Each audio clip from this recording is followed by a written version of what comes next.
Hello guys, welcome back to our channel. So ఈరోజు మనం discuss చేసేది కలర్ గురించి, ఫాంట్ గురించి అనమాట.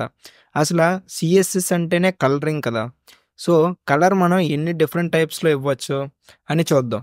ఇంకా అలానే మనకి హెచ్టిఎంఎల్ పేజ్ మొత్తం చూస్తే మనకి మొత్తం ఒకే ఫాంట్లో ఉంటుంది, ఒకే సైజులో ఉంటుంది అని చెప్పాను కదా. సో అలా ఉంటే మనకు నచ్చదు కదా. అందుకని మనకి నచ్చిన ఫాంట్లో ఎలా యూస్ చేసుకోవచ్చు, కొన్ని ఫాంట్ ఫ్యామిలీస్ ఏముంటాయి, ఇలాంటివన్నీ డిస్కస్ చేస్తూ ఈరోజు వీడియోలో కలరింగ్ గురించి, ఫాంట్ గురించి తెలుసుకుందాం. ఓకే, మరి నెక్స్ట్ ఇక్కడ సిఎస్ఎస్ సిరీస్ అని ఒక ఫోల్డర్ క్రియేట్ చేశా కదా. అందులోపల సిఎస్ఎస్ కలర్ అని ఒక ఫోల్డర్ క్రియేట్ చేస్తున్నా.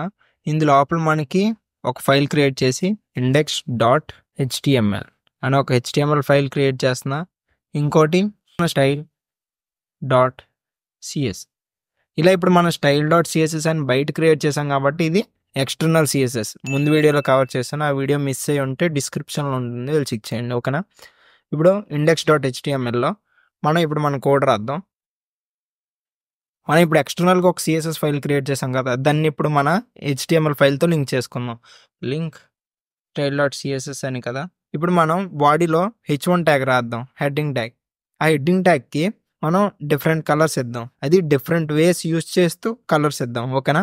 ఇప్పుడు మనం h1 ట్యాగ్ని క్రియేట్ చేసాం కదా, ఈ h1 ట్యాగ్కి మనం 3 వేస్లో కలరింగ్ ఇవ్వచ్చు అనమాట. వీటి గురించి ఇప్పుడు డిస్కస్ చేద్దాం. ఈ h1 ట్యాగ్కి కలరింగ్ ఇస్తూ ఈ టాపిక్ని కవర్ చేద్దాం. ఓకేనా. ఇప్పుడు మనం style.css ఫైల్కి వెళ్ళిపోయి మన h1 అనే ఎలిమెంట్ని కదా ఇప్పుడు స్టైల్ చేయాలనుకుంటున్నాం. సో h1 కర్లీ బ్రాకెట్స్ పెట్టుకొని ఈ లోపల మనం కోడ్ రాయాలి సిఎస్ఎస్ది. h1కి కావాల్సిన కలర్ రెడ్. సో ఇప్పుడు దీని అవుట్పుట్ మనం చూస్తే చూడండి, ఇక్కడ బ్యాక్ బెంచ్ క్వార్టర్స్ అనేది రెడ్ కలర్ వచ్చింది. ఇది ఏంటంటే ఇక్కడ మనం డైరెక్ట్గా కలర్ రెడ్ అని రాస్తాం కాబట్టి ఇది మనకి నేమ్ యూస్ చేసి కలరింగ్ చేయడం అనమాట. ఈ కలర్కి హెక్సా కోడ్ ఉంటుంది.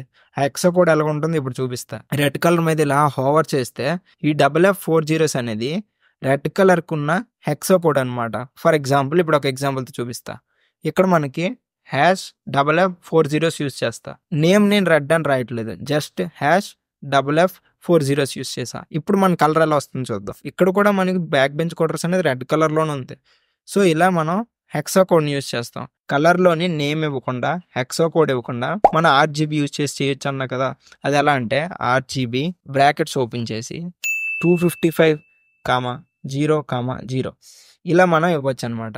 ఇది కూడా రెడ్ కలర్కి RGB వాల్యూ అనమాట. ఇప్పుడు మనం అవుట్పుట్ చూస్తే చూడండి, ఇక్కడ రెడ్ కలర్ అని వచ్చింది. ఇది రెడ్ కలర్ కనే కాదు, ప్రతి కలర్కి మనకి నేమ్ ఉంటుంది, హెక్సా కోడ్ ఉంటుంది, RGB వాల్యూ ఉంటుంది. ఇంకో ఎక్స్ట్రా టిప్ ఏంటంటే ఇప్పుడు మనం ఈ వాల్యూని రాసాం కదా, ఇంకో కామా పెట్టి మనం ఇంకేదైనా వాల్యూ ఇస్తే ఈ 4th వాల్యూ అనేది ట్రాన్స్పరెన్సీ గురించి చెప్తుంది అనమాట. ఫర్ ఎగ్జాంపుల్ ఇప్పుడు నేను RGB అని పెట్టా కదా, అది నాకు 0.5 ట్రాన్స్పరెన్సీలోనే కనిపించాలి. ఇప్పుడు అవుట్పుట్ చూస్తే చూడండి, కొంచెం డల్ కలర్ అయిందనమాట. రెడ్ అనేది అంత బ్రైట్గా ఉండేది, 0.5 పెట్టడం వల్ల ఇది రెడ్ కలర్ నుంచి కొంచెం డల్ అయ్యి 0.5 ట్రాన్స్పరెన్సీతో వచ్చిందనమాట. ఇక్కడ 0.5 కాకుండా నేను ఈ 0.5 తీసేసి డైరెక్ట్గా 1 ఇచ్చేసా. 1 ఇచ్చా అంటే కంప్లీట్ ట్రాన్స్పరెన్సీ ఉన్నట్టుగా అనమాట. సో చూసారా, మళ్ళీ డార్క్ వచ్చింది. అదే ఇక్కడ నేను 0 పెడితే కంప్లీట్ ట్రాన్స్పరెన్సీ అయిపోయింది అనమాట. ట్రాన్స్పరెన్సీని యూస్ చేస్తాం. ఇలా 3 డిఫరెంట్ వేస్లో మనం కలరింగ్ ఇవ్వచ్చు. ఇంకా కలరింగ్ చేసేటప్పుడు బ్యాక్గ్రౌండ్ కలర్ కూడా చేంజ్ చేయొచ్చు కదా. బ్యాక్గ్రౌండ్ కలర్ ఎలా చేంజ్ చేస్తామంటే బ్యాక్గ్రౌండ్ కలర్ అని మనం యూస్ చేయొచ్చు. బ్యాక్గ్రౌండ్ కలర్ ఇక్కడ కూడా మనం నేమ్ యూస్ చేయొచ్చు, హెక్సా యూస్ చేయొచ్చు, RGB వాల్యూ యూస్ చేయొచ్చు. బ్లాక్ చూసారు, ఇప్పుడు బ్లాక్ ఇచ్చాను. ఇది డైరెక్ట్గా 1 పెడతా. h1 ఎలిమెంట్ అనేది ఈ ఎంటైర్ పేజ్లో ఆ బ్లాక్ మొత్తం కవర్ చేస్తుంది అనమాట. సో దాని బ్యాక్గ్రౌండ్ మొత్తం మనకు బ్లాక్ వచ్చింది. అర్థమైందా? ఇలా అనమాట మనం దాని బ్యాక్గ్రౌండ్ కలర్ కూడా చేంజ్ చేయొచ్చు. మీకు ఇంకో ఎక్స్ట్రా టిప్ ఏంటంటే మీకు ఎప్పుడైనా వెబ్సైట్ ఎలా బిల్డ్ చేయాలి, ఏ కలర్స్ యూస్ చేయాలి, ఒకటి ఆడ్ కలర్ ఉంది, నాకు కలర్ కాంబినేషన్ తెలియట్లేదు అంటే మీకు ఒక వెబ్సైట్ అనేది సజెషన్గా ఇస్తా. ఆ వెబ్సైట్లోనే డిఫరెంట్ కలర్ కాంబినేషన్స్ అన్ని మిక్స్ అయ్యి మీ వెబ్సైట్కి ఏ కలర్ సూట్ అవుతాయి అదే చెప్తుంది అనమాట. మీరు నచ్చింది సెలెక్ట్ చేసుకొని ఆ కలర్స్ని ఇక్కడ యూస్ చేసుకోవచ్చు. ఆ వెబ్సైట్ పేరు కలర్ హంట్ అనమాట. కలర్ హంట్ అని కొట్టగానే ఇక్కడ చూసారా మీకు డిఫరెంట్ కలర్స్ వచ్చాయి. ఇప్పుడు నేను బ్యాక్గ్రౌండ్ కలర్ బ్లాక్ ఇద్దాం అనుకున్నా, ఫాంట్ మొత్తానికి ఈ కలర్ ఇద్దాం అనుకున్నా, కొన్ని ప్లేసెస్లో ఈ కలర్ ఇద్దాం అనుకున్నా, కొన్ని ప్లేసెస్లో వైట్ ఇద్దాం అనుకున్నా. ఇలా కలర్ కాంబినేషన్స్ అన్నీ మీరు ట్రై చేయొచ్చు అనమాట. అందుకని ఈ వెబ్సైట్లో మీకు నచ్చిన డిజైన్, మీకు నచ్చిన కలర్ తీసుకొని యూజ్ చేయొచ్చు. ఇక్కడ మనకి కనిపిస్తున్న వాల్యూని కాపీ చేసేయచ్చు. ఇలా దాని మీద మీరు క్లిక్ చేయగానే కాపీ అయిపోతుంది. ఆ కాపీ అయింది మనం తీసుకొని వెళ్ళి ఇక్కడ ఇలా పేస్ట్ చేసేయచ్చు. పేస్ట్ ముందుకి హ్యాష్ అనేది పెట్టాలి. హ్యాష్ పెడితే ఆ కలర్ వస్తుంది. ఇప్పుడు మన అవుట్పుట్ చూసుకుంటే చూడండి, ఇక్కడ అవుట్పుట్లో బ్యాక్గ్రౌండ్ కలర్ బ్లాక్ అని వచ్చింది. ఎందుకు మనం ఇక్కడ ఆ వాల్యూని తీసుకొచ్చి పెట్టుకున్నాం అనమాట. అలా మనం కలర్ హంట్ వెబ్సైట్ని యూజ్ చేసి మనం బిల్డ్ చేసిన వెబ్సైట్ని చాలా కలర్ఫుల్గా మంచి కలర్ కాంబినేషన్స్ యూజ్ చేసి బిల్డ్ చేయొచ్చు అనమాట. ఇంతవరకు కలర్స్ గురించి డిస్కస్ చేసాం కదా. ఇప్పుడు మనం ఫాంట్స్ గురించి డిస్కస్ చేద్దాం. ఫాంట్స్ అనేవి చాలా డిఫరెంట్ ఫ్యామిలీస్ ఉంటాయి అనమాట. HTMLలో కంప్లీట్గా డిఫాల్ట్ ఒకటే ఫాంట్ ఉంటుంది కదా. అదే మనం CSS యూజ్ చేసి డిఫరెంట్ ఫాంట్ ఫ్యామిలీస్ని ఇంక్లూడ్ చేయొచ్చు అనమాట. అది ఎలా చేయొచ్చు అంటే ఇక్కడ మనకి H1 ఎలిమెంట్కి డిఫాల్ట్ ఫాంట్ ఉంటుందన్నమాట. అది మనకి ఇక్కడ కనిపిస్తుంది. కానీ నాకు అది వద్దు, డిఫరెంట్ ఫాంట్ ఫ్యామిలీ కావాలి అని అనుకున్నప్పుడు మనం చేంజ్ చేయాల్సింది దీనికి H1 కాబట్టి మన స్టైలింగ్లో మళ్ళీ H1కి ఈ కలర్ అలానే ఉంచుదాం. ఇక్కడ మనం ఫాంట్ ఫ్యామిలీ మీరు ఎలా స్క్రోలింగ్ చేస్తే మీకు different types of font families ఉంటాయి. మీ వెబ్సైట్ మొత్తం ఒకే ఫాంట్ ఫ్యామిలీ ఉంచడానికి ట్రై చేయండి అనమాట. అప్పుడే ఈజీగా అందరికి అర్థమవుతుంది. ఇక్కడ మనం ఏదో ఒకటి సెలెక్ట్ చేసుకుందాం. దాని అవుట్పుట్ చూస్తే చూడండి, ఇక్కడ బ్యాక్ బెంచ్ క్వార్టర్స్ అనేది ప్రీవియస్కి ఇప్పటికి డిఫరెన్స్ వచ్చింది కదా ఫాంట్ అనేది. అదే మనం ఫాంట్ ఫ్యామిలీ యూజ్ చేయడం వల్ల యూజ్ అనమాట. ఇంకా మనం ఫాంట్స్కి డిఫరెంట్ ప్రాపర్టీస్ని యాడ్ చేయొచ్చు. ఫర్ ఎగ్జాంపుల్ బోల్డ్ అని, వెయిట్ అని, సైజ్ అని. ఇప్పుడు ఒక్కొక్కటి వాటిని చూద్దాం. ఇప్పుడు మనకి ఫాంట్ సైజ్ ఫస్ట్ చూద్దాం. ఫాంట్ సైజ్ మీరు లార్జ్ పెట్టుకోవచ్చు, లార్జర్ పెట్టుకోవచ్చు, మీడియం పెట్టుకోవచ్చు, ఇక్కడ ఉన్నవి ఏమైనా పెట్టుకోవచ్చు. లేదా మనం పిక్సెల్స్తో కూడా డినోట్ చేయొచ్చు. ఫర్ ఎగ్జాంపుల్ నాకు ఇక్కడ 20 పిక్సెల్స్ కావాలి, 20 పిక్సెల్స్. ఇప్పుడు మనం క్రియేట్ చేసిన back bench quarters H1 ఎలిమెంట్కి 20 pixels font size ఉంటుంది అనమాట. చూడండి, ఇక్కడ చిన్నది అయిపోయింది కదా. మనకి H1 ఎలిమెంట్ డిఫాల్ట్గా చాలా పెద్ద సైజు ఉంటుందని చెప్పాను కదా. కానీ ఇప్పుడు మనం ఈ ఫాంట్ సైజు 20 పిక్సెల్స్ ఇవ్వడం వల్ల అది చిన్నదైంది అనమాట. ఇలా మనం ఫాంట్ సైజ్ని యూజ్ చేస్తాం. ఫాంట్ వెయిట్ అని ఇంకో ప్రాపర్టీని ఇవ్వచ్చు. ఇదేంటంటే మనకి ఎంత థిక్నెస్గా కావాలన్నమాట. ఫాంట్ అనేది 400 ఇచ్చా. H1 అనేది హెడ్డింగ్ కదా, సో బోల్డ్గా ఉంటుంది. కానీ నేను 400 ఇవ్వడం వల్ల దాని వెయిట్ కొంచెం సన్నంగా అయిందనమాట. ఇలానే ఇంకా మార్చొచ్చు. 800 ఇచ్చాను, సో థిక్ వచ్చిందనమాట. అలానే ఇంకా ఫాంట్ స్టైల్ కూడా ఇవ్వచ్చు. ఫాంట్ స్టైల్ అని కూడా ఉంటుంది. ఫాంట్ స్టైల్ చూసారు, ఇక్కడ ఇటాలిక్ యూజ్ చేయొచ్చు. ఇటాలిక్ యూజ్ చేస్తే దానికి ఇటాలిక్ స్టైల్ అనేది యాడ్ అవుతుంది.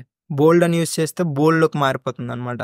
ఇలా మీరు డిఫరెంట్ ఉన్నవన్నిటిని ట్రై చేయండి, ప్రాక్టీస్ చేయండి. ఎంత ప్రాక్టీస్ చేస్తే అంత మనకి యూజ్ అవుతుంది, ఓకేనా. కానీ ఇంకొంతమందికి డౌట్ ఏంటి ఉంటుందంటే ఫాంట్ ఫ్యామిలీ ఇక్కడ ఉన్న వాటినే యూజ్ చేసి వెబ్సైట్ని బిల్డ్ చేయాలా, కానీ నాకు గూగుల్లో డిఫరెంట్ ఫాంట్స్ దొరికాయి, ఆ ఫాంట్స్ యూజ్ చేసి నేను వెబ్సైట్ బిల్డ్ చేయాలనుకుంటున్నా అని అనుకుంటారు కదా. వాళ్ళ కోసం ఏంటంటే మనం గూగుల్ ఫాంట్స్ అనేది యూజ్ చేసుకోవచ్చు అనమాట. గూగుల్ ఫాంట్స్ ఎలా యూజ్ చేస్తామంటే మనం మన CSSలో ఇంపోర్ట్ చేసుకోవాలన్నమాట. నీకు ఏ ఫాంట్స్ కావాలో దాన్ని మనం ఇంపోర్ట్ చేసుకొని దానికి కావాల్సిన కోడ్ యూజ్ చేయాలి. ఇప్పుడు మనం గూగుల్ ఫాంట్స్కి వెళ్ళి అందులో ఒక ఫాంట్ని సెలెక్ట్ చేసుకొని అది మనం ఇక్కడ యూజ్ చేద్దాం. అది ఎలా చేస్తామో ఇప్పుడు చూద్దాం. సో ఇప్పుడు ఇక్కడ డిఫరెంట్ ఫాంట్స్ అనేవి గూగుల్ ఫాంట్స్లో దొరుకుతాయి అన్నమాట. గూగుల్ ఫాంట్స్లోకి వెళ్తే మీకు ఇక్కడ చాలా టైప్స్ ఉన్నాయి చూసారా. ఈ ఫాంట్ కావాలని నేను అనుకుంటున్నా. అప్పుడు మనం ఏం చేయాలంటే ఇక్కడ గెట్ ఫాంట్ మీద క్లిక్ చేస్తే ఇక్కడ మనం గెట్ ఎంబెడ్ కోడ్ మీద క్లిక్ చేస్తే లింక్ అనేది ఒకటి యూజ్ చేయొచ్చు, లేదా ఇంపోర్ట్ అని కూడా యూజ్ చేయొచ్చు. కాపీ కోడ్ చేసుకొని కోడ్లోకి వెళ్ళి ఈ స్టార్టింగ్ పాయింట్లో మనం పేస్ట్ చేసుకోవచ్చు. ఇక్కడ మనకి స్టైల్ అనే ట్యాగ్ ఉంది. స్టైల్ అనే ట్యాగ్ ఇక్కడ యూజ్ చేయకూడదు. స్టైల్ ట్యాగ్ని తీసేసా కదా, మన గూగుల్ ఫాంట్స్ని ఇంపోర్ట్ చేస్తాం అనమాట. ఇప్పుడు ఎలా యూజ్ చేస్తాం అంటే మళ్ళీ మన వెబ్సైట్కి వెళ్తే ఇక్కడ మీరు చెక్ చేయొచ్చు. మీరు ఇప్పుడు పాపిన్స్ని యూజ్ చేయాలనుకుంటున్నారు కాబట్టి ఇక్కడ డిఫరెంట్గా ఉన్నాయన్నమాట. ఒకటి ఫాంట్ ఫ్యామిలీ పాపిన్స్ సెరిఫ్ అని, 100 వెయిట్ అని, స్టైల్ నార్మల్గా ఉండాలని, అలా డిఫరెంట్గా ఉన్నాయి చూసారా. ఇంకా అలా కిందకి వెళ్తే ఇక్కడ చూస్తే ఫాంట్ ఫ్యామిలీ పాపిన్ సెరిఫ్ అని, వెయిట్ 100 అని, స్టైల్ ఇటాలిక్ అని, ఇలా డిఫరెంట్ ఉంటాయి. మీకు నచ్చింది ఒకటి సెలెక్ట్ చేసుకోండి. ఇక్కడ నుంచి ఇదంతా సెలెక్ట్ చేసుకుందాం. దాన్ని మన కోడ్లో డంప్ చేద్దాం. ఇక్కడ ఇదంతా తీసేద్దాం, మనం దీన్ని పేస్ట్ చేద్దాం. కానీ ఇది రైట్ సింటాక్సా? కాదు కదా. ఎందుకు కాదన్నానంటే ఆల్రెడీ మనం H1 ఎలిమెంట్కి చేద్దాం అనుకుంటున్నాం, కానీ ఇక్కడ ఇంకో ఎలిమెంట్ ఉంది. ఇది రైటా? కాదు కదా. మనం H1 ఎలిమెంట్కే చేద్దాం అనుకుంటున్నాం. సో ఇది ఆడు శాంపుల్ కోసం మనకి ఇచ్చాడు అనమాట.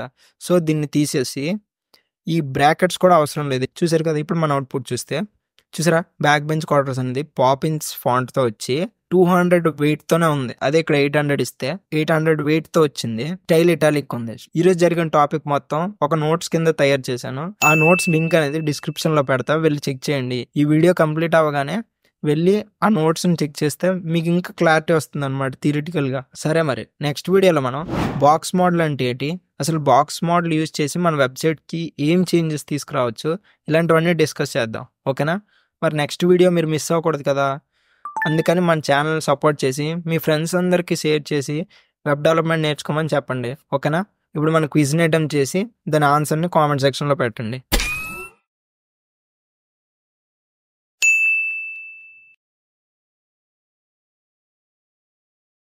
సరే మరి నెక్స్ట్ వీడియోలో కలుద్దాం. Bye bye.